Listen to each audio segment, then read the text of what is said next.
तुमने कई ऐसी हॉलीवुड मूवीज देखी होंगी जो तुम्हारे होश उड़ा दे, तुम्हें सोचने पे मजबूर कर दे, like Inception, the Matrix, Edge of Tomorrow. लेकिन तुम शॉक हो जाओगे अगर मैं बोलूं कि इनमें से कोई ओरिजिनल है ही नहीं। ये सारी मूवीज किसी से कॉपीड हैं। तुम विश्वास करोगे अगर मैं बोलूं ये सारी मूवीज एनिमे से इंस्पायर्ड है? अगर नहीं है विश्वास तो चलो आज मैं तुम्हें विश्वास कराता हूँ और इस राज से पर्दा उठाता हूँ। साथे तो ये वीडियो थोड़ी डिफरेंट होने वाली है, लेकिन विश्वास करो तुम्हें गूज़बम्प्स आने वाले हैं। तो आज हम बात करेंगे कि इन फेमस हॉलीवुड मूवीज की कहानी के पीछे असल में किस किस एनिमे का हाथ है। Hollywood movies that inspired by anime. Inception 2010। तुम्हें विश्वास हो रहा है? इंसेप्शन क्रिस्टोफर नोलन की मूवी है और अगर तुमने ये देखी है तो तुम्हें पता होगा ये मूवी नेक्स्ट लेवल है। सपने के अंदर सपना, सपने के अंदर सपना, वेरी कॉम्प्लिकेटेड। तो ये मूवी इंस्पायर्ड है पेपरिका से, जिसकी एनिमे फिल्म रिलीज हुई थी 2006 में। तो पहले तो मुझे बिलीव ही नहीं हो रहा था, लेकिन जैसे ही मैंने इस एनिमे मूवी का डायरेक्टर देखा ना, सातोशी कोन, मैंने एक सेकंड में बिलीव कर लिया कि ये इंस्पायर्ड है। अगर तुम्हें नहीं पता सातोशी कोन कौन है, पहले तो तुम्हें कैसे नहीं पता? तुम अपने आप को एनिमे फैन कहते हो। So he was the legendary director. इस बंदे ने इस पेपरिका मूवी में ड्रीम और रियलिटी के बीच के डिस्टेंस को खत्म ही कर दिया था। तुम कंफ्यूज हो जाओगे कि कब ड्रीम चल रहा है और कब रियलिटी। ये भी क्रिस्टोफर नोलन जैसे ही थे, ये भी सारी ऐसी ही मूवी बनाते थे। The next level science fiction psychological thriller. अब सीन्स दिखाता हूँ जो सिमिलर हैं। पहला तो रोटेटिंग हॉलवे सीन, दूसरी तरफ द फ्लाइंग गाय, एक था लिफ्ट वाला scene and the mirror touching scene.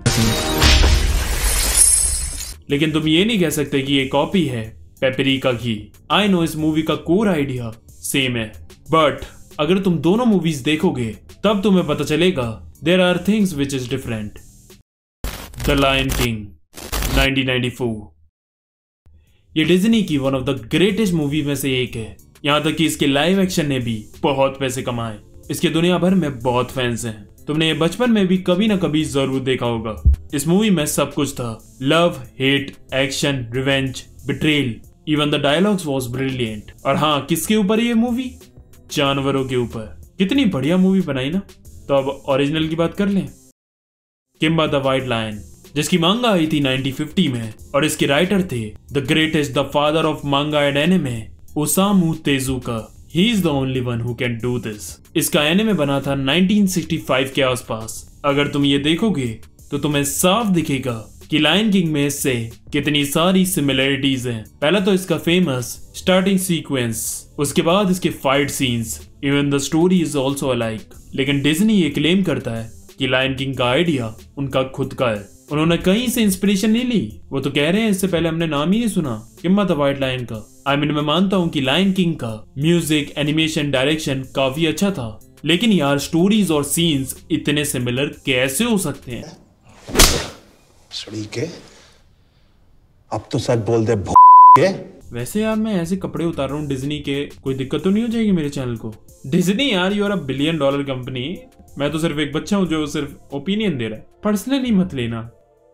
The matrix 1999 में ऐसी फिल्म बनाना, इतना फ्यूचरिस्टिक आइडिया और जो एक्शन इसमें दिखाया है एक अलग लेवल का। Fuck. But this masterpiece is also inspired from another masterpiece, Ghost in the Shell. ये एनिमे मूवी 1995 में रिलीज हुई थी। It is one of the greatest science fiction films of all time. Plot तो काफी similar था matrix का इससे, जहां इसकी कहानी में हम एक वर्चुअल वर्ल्ड को एक्सप्लोर करते हैं। अब कुछ सीन्स जो सिमिलर हैं, एक तो सबसे पहला ऑब्वियसली वो फेमस स्क्रीन टाइपिंग कोड वाला wake up scene, market fight scene और तरबूजों के चिथड़े उड़ाना गोली मारकर, रोबोट से डेडली फाइट और आखिर में एक्शन सीन्स। लेकिन पता है मैट्रिक्स मूवी ज्यादा सिंपल स्टोरी के साथ चलती है, लेकिन गोस्ट इन द शेल की स्टोरी ज्यादा कॉम्प्लेक्स और कंफ्यूजिंग है। हर मोड़ पर उधर दूसरी चीजें खुलती रहती है। अगर वीडियो अच्छी लग रही हो तो लाइक करना मत भूलना, और हाँ शेयर करना भी, वो ज्यादा इंपॉर्टेंट है। Pacific Rim 2013। तो ये एक साइंस फिक्शन एक्शन मूवी थी जिसमें बड़े मेका रोबोट्स का क्लैश होता है। अब क्या है कि सबको लगता है कि ये इंस्पायर्ड है नियॉन जेनेसिस से, लेकिन ऐसा नहीं है, क्योंकि इस फिल्म के director Guillermo del Toro and writer Travis Beacham ने ये कहा है कि उन्होंने असलियत में इंस्पिरेशन ली थी मोबाइल सूट गैंडम और अल्ट्रामैन एनिमे से। तभी तुम्हें देख के पता चलेगा कि मूवी में मेका रोबोट्स की बॉडी डिजाइन काफी सिमिलर है इन एनिमे से, यहाँ तक कि इनके एक्शन सीन्स भी। वैसे एक बोनस चीज बताता हूँ इसके बारे में, बेन 10 का एक एलियन है वे बिग, वो पूरा का पूरा अल्ट्रामैन से इंस्पायर्ड है, यहाँ तक कि उसका अटैक भी।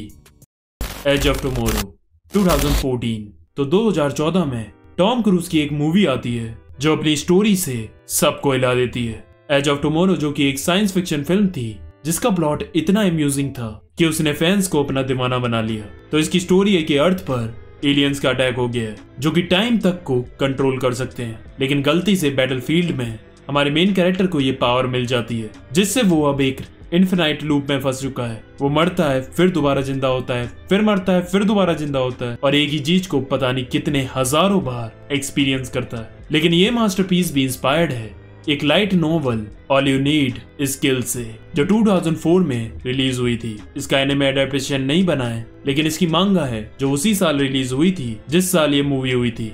और एज ऑफ टुमारो असल में इसकी लाइव एक्शन फिल्म है, इसलिए इसका plot, characters, robot suits, aliens, fight scenes सब कुछ सिमिलर है।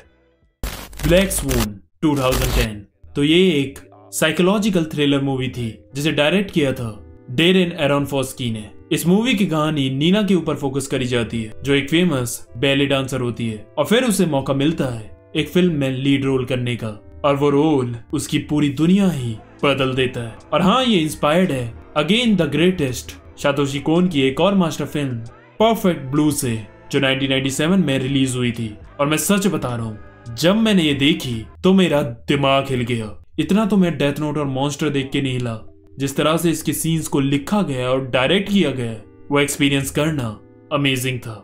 तुम ये देखने के बाद मानोगे ही नहीं कि ये फिल्म 1997 में बनी थी, क्योंकि सिर्फ इसके एनिमेशन ही नहीं, इसकी स्टोरी बहुत खतरनाक है। अब देखो, प्लॉट में हल्के फुल्के चेंजेस करे हैं, जैसे परफेक्ट ब्लू की मीमा एक पॉप आइडल होती है, दूसरी तरफ ब्लैक स्वून की नीना एक बैले डांसर होती है। बाकी कोर आइडिया तो पूरा इसी से इंस्पायर्ड है। सीन्स जो हैं सिमिलर, पहला तो फर्स्ट एंट्रेंस, खुद की ऑल्टर इमेजेस दिखना, mirror illusion, the photos are talking. और हाँ, एक और मूवी है the Requiem of a dream जिसका डायरेक्टर भी यही है डेरेन एरोनफस्की, जिसने ये बात सीन परफेक्ट ब्लू से लिया है। ठीक है भाई डेरेन, तू बहुत बड़ा फैन है सातोशी कोन का, पर अपना भी कुछ बना ले। क्रीड 3 ये एक स्पोर्ट एक्शन फिल्म है जो कि सीक्वल है the legendary film series Rocky का। अब इस पार्ट में जो हमारा लीड कैरेक्टर है माइकल बी जॉर्डन, वो इस मूवी का डायरेक्टर भी है और वो एक बहुत ही बड़ा एनिमे फैन भी है। तो इसके क्लाइमेक्स में जब दोनों कैरेक्टर्स का एक बॉक्सिंग मैच में क्लैश होता है तो उसमें कुछ फाइट सीन्स डायरेक्टली कुछ एनिमे से इंस्पायर्ड है। पहला तो एक ट्विन पंच जो कि साफ पता चल रहा है कि वो इंस्पायर्ड है गोकू वर्सेस मार्जिन वेजिटा की फाइट से। एक बेली पंच भी है जो गोकू वर्सेस फ्रीजा की फाइट से है। बाकी काफी जगह हाजिमे नो इप्पो का भी रेफरेंस था। और एक सीन में जब पूरा एरिना एकदम से खाली दिखाया जाता है तो वो असल में रेफरेंस था ओबितो वर्सेस ककाशी की फाइट का, जब वो अकेले कामुई डायमेंशन में लड़ते हैं। और ओबितो और ककाशी की तरह ही वो दोनों भी बचपन के दोस्त थे। एक रेफरेंस था एक सीन में नारुतो शिपुडेन का पोस्टर लगा हुआ था जब हमारे मेन कैरेक्टर की बैक स्टोरी दिखाई जा रही होती है। लेकिन उसमें एक गलती है, उसकी बैक स्टोरी टेक प्लेस करती है 2000 के टाइम पर, लेकिन नारुतो शिपुडेन तो 2007 में रिलीज हुआ है। अकीरा 1988 ये एक ऐसी मूवी थी जिसने आगे सिनेमा को ही चेंज कर दिया। पता नहीं कितनी मूवीज इससे इंस्पायर्ड है। पहला तो वो बाइक स्लाइडिंग सीन, वो तो मुझे हर मूवी में दिखता है। कैनिया वेस्ट जो कि एक फेमस सिंगर है, उसकी एक सॉन्ग का वीडियो पूरा ही सिमिलर है अकीरा से। अगर तुमने स्ट्रेंजर थिंग्स देखी है तो पता है वो भी इसी से इंस्पायर्ड है, क्योंकि इसमें एक कैरेक्टर है जिस पर एक्सपेरिमेंट करके उसे साइकिक पावर्स दी गई हैं, जैसे उसमें 11 के साथ हुआ था। इसके बाइक राइडिंग सीन्स ने भी काफी सारे डायरेक्टर्स को इन्फ्लुएंस किया है। 1988 में ऐसी मूवी आना नामुमकिन है। इतने परफेक्ट एनिमेशन, गजब के innovative ideas, futuristic story line जिसने पता नहीं कितने लोगों को प्रभावित किया। इसके साइबरपंक जॉनर ने आज की मूवीज लाइक ब्लेड रनर और न्यूरोमैंसर तक को इंस्पायर किया है। इसका म्यूजिक भी एक बहुत बड़ा इन्फ्लुएंस था जिसने दिखाया कि साउंड ट्रैक से एक सीन कहां से कहां पहुंच सकता है। शॉर्ट में कहूं तो अकीरा रेवोल्यूशन लेकर आया इस इंडस्ट्री के लिए। कमेंट करना किस मूवी का जानकर तुम्हें सबसे ज्यादा शौक लगा। लाइक शेयर सब्सक्राइब तुम्हें पता ही है, कर दो। आज के लिए बस करते हैं। आरिगातो। Pour water for my French press.